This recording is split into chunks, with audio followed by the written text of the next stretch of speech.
Welcome to the tutorial for week 10, tutorial 9, and this time we're looking through our definite integrals and having a look at a few ideas related to those.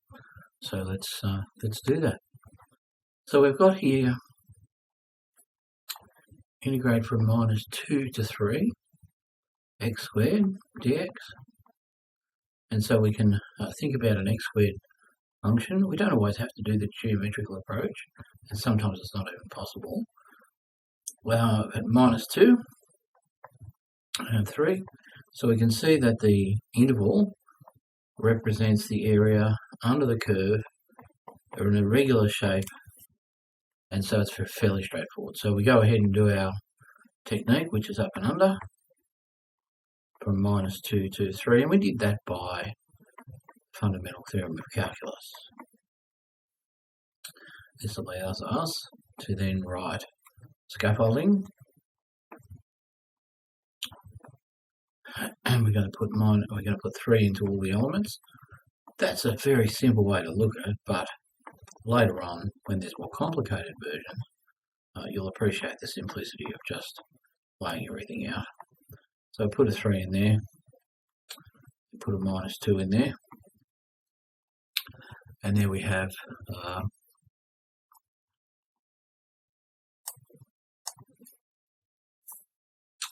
3 3s and 9 3s are 27. 27 divided by 3 is 9.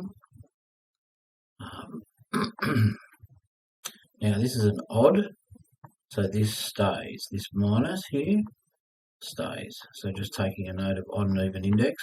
So 2 2s are 4 2s are 8. So it's minus 8 on 3. I managed to put an extra one in there. I'm pretty good for that. So minus 8 on 3. So that's that minus. Minuses survive there. So it's 9 plus 8 on 3. So we want to go for 1. So we get the same family. 3 9s are 27 on 3. Now it's the same family. So 3 will make 30. So it'll be 35 on 3 units squared. Good. Alright, so we'll keep moving. You can stop the video and have a look at the working as you want to. So we're integrating from 1 to 2 for x minus 4. I've taken the brackets away because I want that to be an interpretation. So we've got y equals x minus 4 is down here somewhere, and so our y equals x minus 4 goes along there, and we're going from 1 to 2. So it's just a slither. This point here will be 4, the 4 intercept. So it's just a slither, and it's just this area here, the area under the curve. Now the first thing we'll notice is that the area is beneath the x-axis. So what will we get as an integral, and how do we interpret that as an area? So if we do the usual things, there was no variable here, it was just a constant, so it conjures the 4x, so just be mindful of that, okay? And from 1 to 2, I know, I always write, don't I? It's just a habit I have. So we've got some scaffolding, and we need to be disciplined to do that. I know it's a lot of drudgery, but if you do this approach, you'll find that you're making less and less errors. Okay, so we're going to put 2 in here and 1 in here, and so 1 goes in, and 2 goes in everywhere there's an x, we put it 2. So we've got 2 2s are 4, 4 divided by 2 is 2, minus 8 in that one, and that 1 is the only thing that gets squared, so that's just a half, minus 4. So 2 minus 8 is minus 6. This minus needs to be written then, and a half minus 4 is minus half minus, well, we could say that if we do an expansion, we'll get minus a half and plus 4. So minus a half plus 4. So minus 6 minus 4 is minus 2 minus a half is minus 2.5, or minus 5 on 4. Minus 4, 2 2s are 4, 5 on 2 units squared. Now, what's the significance of this? This is informational. It's a negative integral. A negative integral.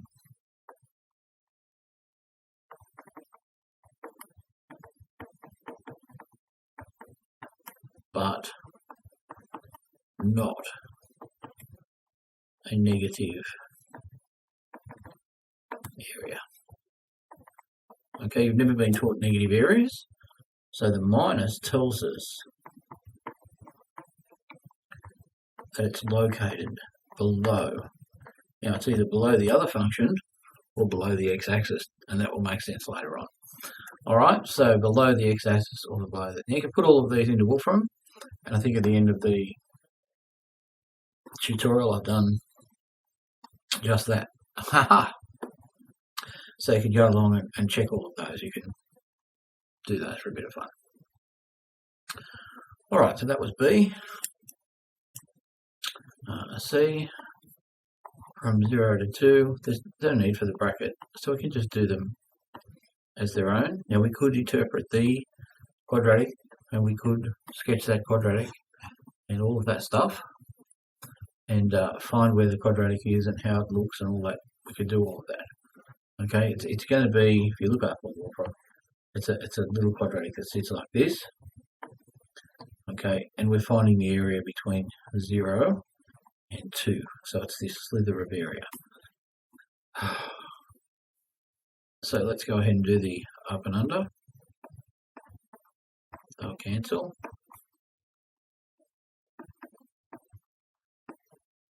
Between 0 and 2. Now I think we can do the square 5. Now I can take, I've got to be careful what I think I can take out, okay, because it's very important that you don't break any algebraic rules. 0 is going in here, and as a polynomial, everything's going to get zeroed out, isn't it? So we won't bother with the second part, but we do have to check this part here. So we've got 2 2s are 4, 2 2s are 4, 2s are 8, 5 8s are 40. So again, it's shaping up to give us some form of negative. So we've got 12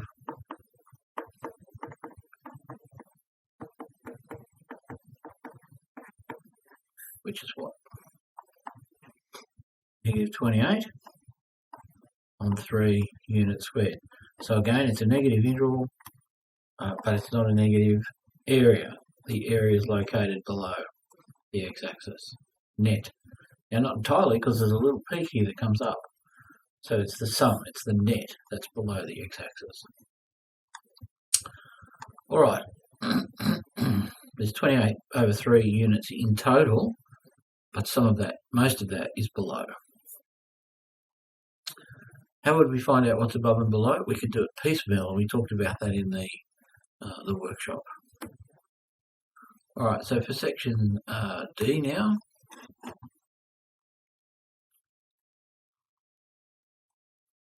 we've got the square root from 4 to 9 dx. Of course, that can be rewritten as a bit of pre-work,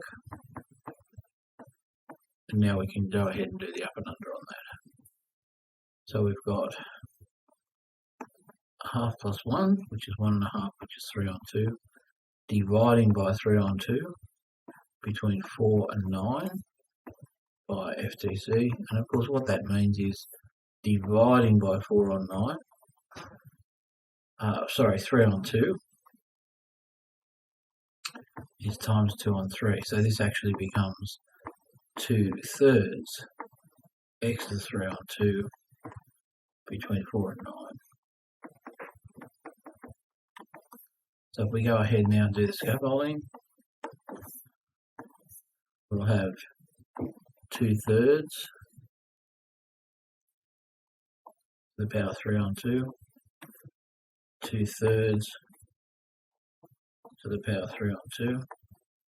We're going to put 4s in there and 9s in there, and so we have to compute them. Now in this case here, it might be easier to move the common parts across the negative, so using algebraic techniques, we can take the 2/3 across as a common. So then we've got 9, which is a fractional index, so it's 9 cubed. It's the square root of 9 cubed minus the square root of 4 cubed.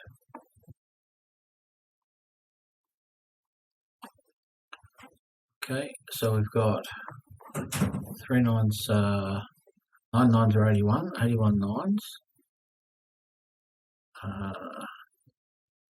9 9s are 9, so it's 729. I can recognise the number. I think I've done it for so many years, I guess. 729. It's the square root. And 4 4s are 16, 4s are 64, so that's the square root of 64. So it always comes out, usually it comes out in a wash. And so we get 2/3. Now the square root of 729 is itself 27 and 8. So we've got 27 minus 8 is 19. So we've got 2/3 times 19. 2 9s are 18. Put down the 8, carry to 1. 2 1s are 2 3. 38 on 3 units squared. So in that particular case, it was a square root. The square root's the one that goes up like that, isn't it? So between 4 and 9. Again, you can check Wolfram for that. That was our area. Alright. Very good. So E, integrating from 3 to 2, we can have them back the wrong way. 5 over x squared dx. So we're going to have a look at this from the point of view of a bit of pre-work. So we've got 5x to the minus 2 dx between 2 and 3. 5 could go out the front. So we'll get 5 the integral from 2 to 3 x to the minus 2 dx, which we can do up and under now. So we get 5 outside of. Now be careful, because minus 2 plus 1 is going to put you at minus 1. Okay, so it's x to the minus 1 divided by minus 1 from 3 to 2. And we did that by our little dx's added up, summed. So this is minus 5, bringing it out the front, 1 over x between 3 and 2. Now, we have to ask that question, is it of the form of the derivative over the function in an integral? And if it is, we can simply write the function of the integral. Okay, that's the one that we're using here, so yes it is. So we're going to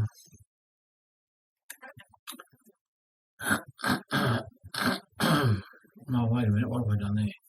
No, I didn't need to do that. I do apologise.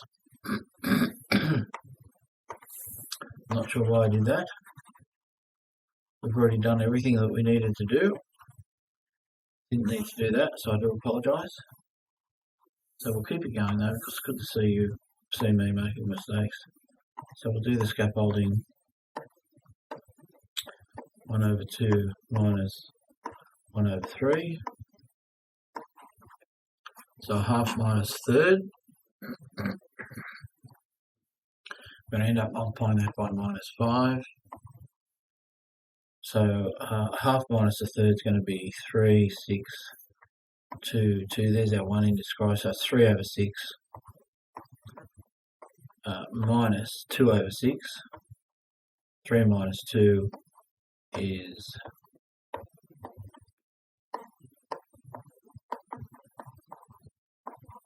simply 1 over 6.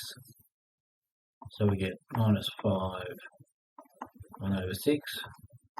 And so we're multiplying that, so we get minus 5/6 units squared.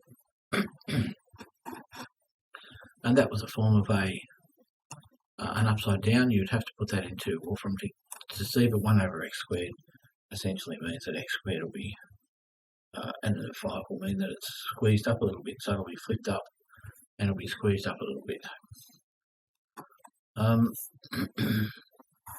The negative is informational. So the net 5.6 is below. Okay, so that's what that means. It's a positioning or informational tool. And is there anything else we needed for that?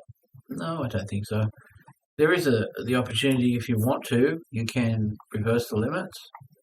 You can do that by multiplying this integral by -1, and it will have the effect of reversing these limits. And that way you can proceed. But it's not absolutely necessary, and the case presents itself. You can work that through. All right, so the integral of f from 1 to 2, x2 plus 2x dx, up and under,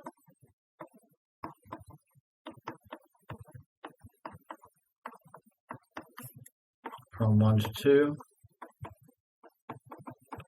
It doesn't take long to do the calculus. Then setting up your scaffolding for those numbers to go in.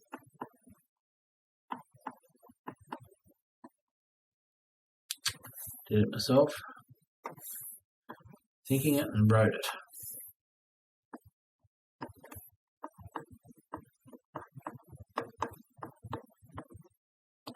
So we put the 1s in there and the 2s in there. So we get 2 2s and 4 2s, so 8 on 3 plus 4. We do the expansion, remember. So it's -1/2 minus 1. Because 1 squared is. So that's fine. Plus 4 minus 1 is 3. So we've got 3 plus 8 on 3 minus 1/2. And 3 minus 1/2 is 2.5. 2.5 is 2 2s are 4, 5 on 2. So it still doesn't get us any better, does it? 5 on 2 plus 8 on 3. We're still going to have to do the 1 in disguise. Get them into the family of 6.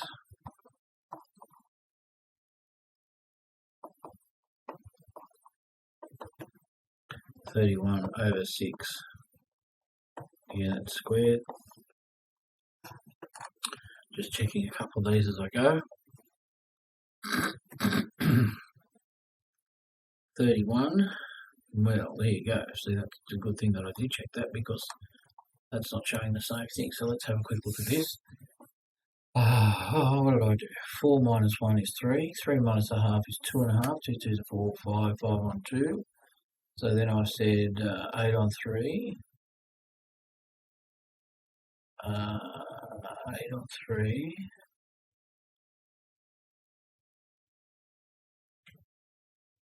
Plus 5 on 2. So that should be fine. 3 5s are 15. 2 8s are 16. 31. Okay, so if we go and have a look at f, is f there?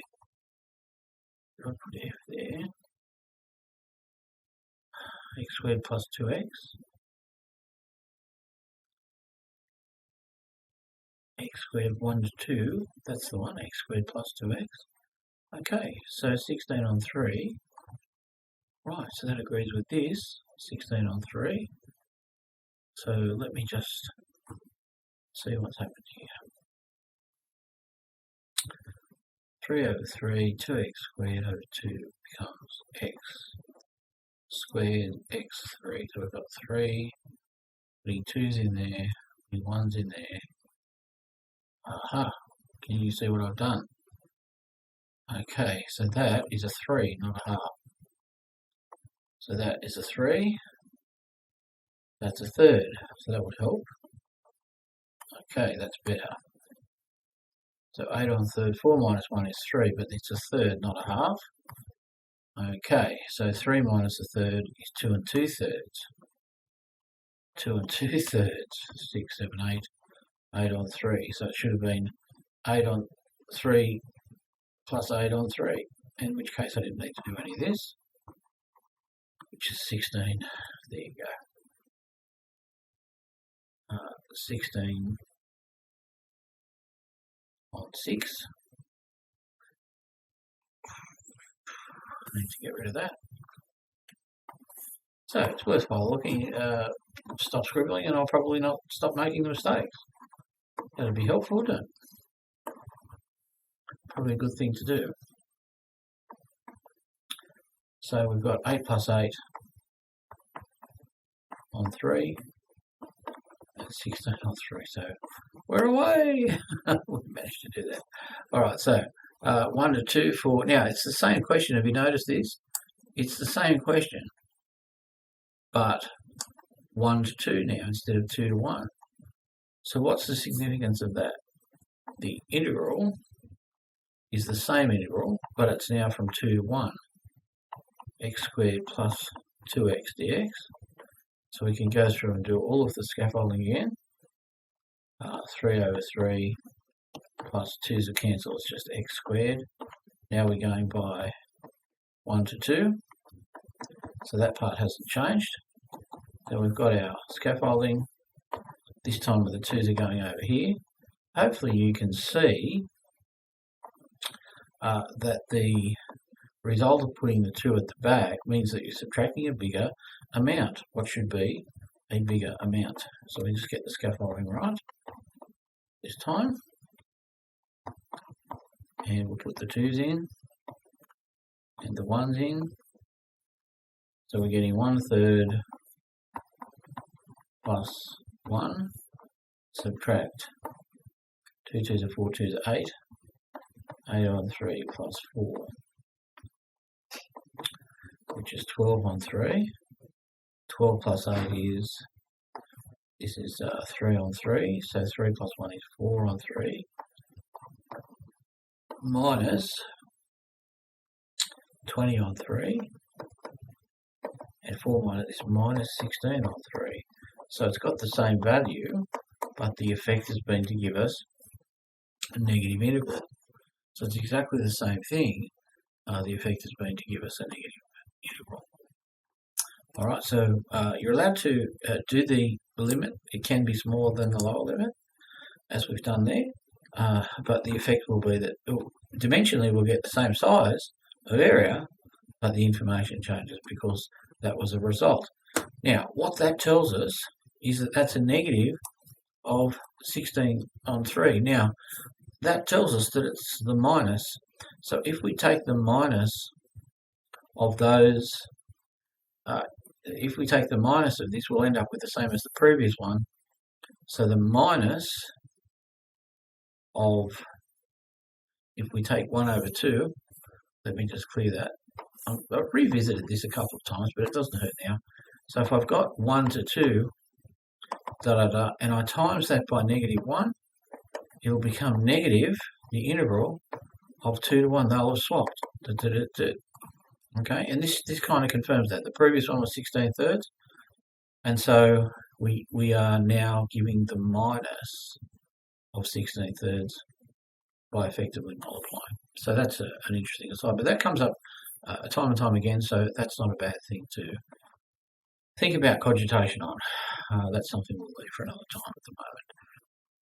Okay, so we've got the integral from -1 to 3 of a quotient is the derivative of the denominator on the numerator. No, it's not. The derivative would be 3. So we need to multiply this integral by 1 and the form of 1 is that, 3 over 3, we can then take the numerator of the quotient that we just put out the front and bring it over. And so this integral becomes 1/3 the integral of 3 over 3x plus 5. And then we can say, all right, is the derivative of the denominator on the numerator? Yes, it is. So we can invoke directly the substitution of ln. We've done this before. So the ln of the denominator between -1 and 3. Now we can use a U substitution, but we'll end up, and I did that in the workshop video. Alright, so this one will be 1/3 out the front. We'll put in our scaffolding. So the ln will go to next to the 3. The ln will go to next to the 3. So we put in a 3 there, and we put in a -1 there. So we get 9 plus 5, which is 14.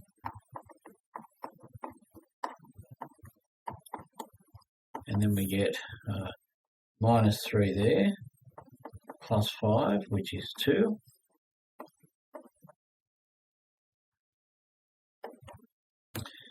We recognise the log laws here. This is the form of a minus, so it's a quotient. So we get 1/3 the ln of 14 over 2, which is just 1/3 the ln of 7. I think that's what you'll find there.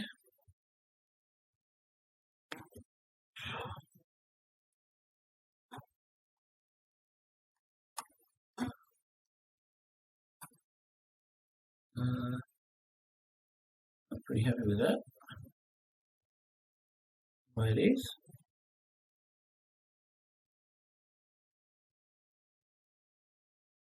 So we'll go with that. Now, what I want to do is check H.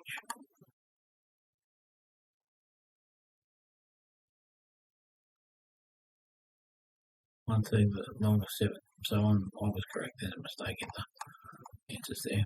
That's all right. We pick those things up as we go. So H. All right. I. Now, I is important to us because it's a U substitution. So I want you to do it all, please. So let U equal 5x stay in the column. Du dx is equal to 5. So 1/5 du is equal to dx. So you're there. Yep, we are. So that will replace